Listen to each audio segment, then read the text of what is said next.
Health news మీకోసం.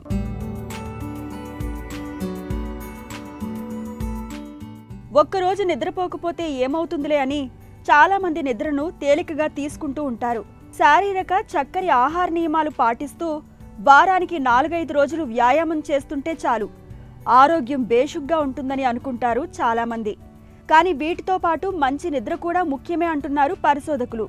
కువైట్లోని డాస్మెన్ diabetes ఇన్స్టిట్యూట్కు చెందిన శాస్త్రవేత్తలు ఇటీవల నిద్ర ప్రాముఖ్యంపై ఒక పరిశోధన నిర్వహించారు.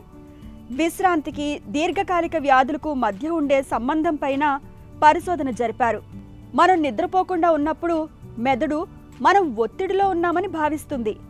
దాన్ని తగ్గించడానికి కార్టిసాల్ అనే హార్మోన్ని మామూలు కన్నా ఎక్కువగా విడుదల చేస్తుంది. ఇలా ఒక్కరోజే కదా అని సర్ది చెప్పుకుంటూ మనం పదే పదే నిద్రకు దూరం అవుతూ ఉన్నప్పుడు శరీరంలో కార్టిసాల్ హార్మోన్ మోతాదు పెరిగిపోతూ వస్తుంది.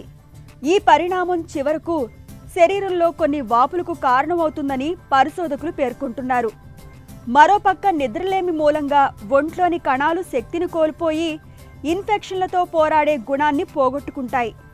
దీంతో వ్యాధి నిరోధక యంత్రాంగం శక్తి కూడా సన్నగిల్లిపోతోంది. ఈ మొత్తం పరిస్థితిని చక్కదిద్దడానికి మన శరీరం మోనోకైట్స్ అనే వ్యాధి నిరోధక కణాలను విడుదల చేస్తుంది. ఇదే పరిస్థితి పదే పదే కొనసాగితే శరీరంలో ఇన్ఫ్లమేషన్ పెరుగుతూ వచ్చి ఊబకాయం, గుండె జబ్బులతో పాటు ఇతర దీర్ఘకాలిక సమస్యలు సైతం రావచ్చునని పరిశోధకులు వివరిస్తున్నారు. అందుకే పని ఒత్తిడి, వారాంతంలో పార్టీలు అనే సాకులు చెప్పకుండా తగినంత విశ్రాంతి తీసుకోవడం చాలా అవసరమని పరిశోధకులు సూచిస్తున్నారు.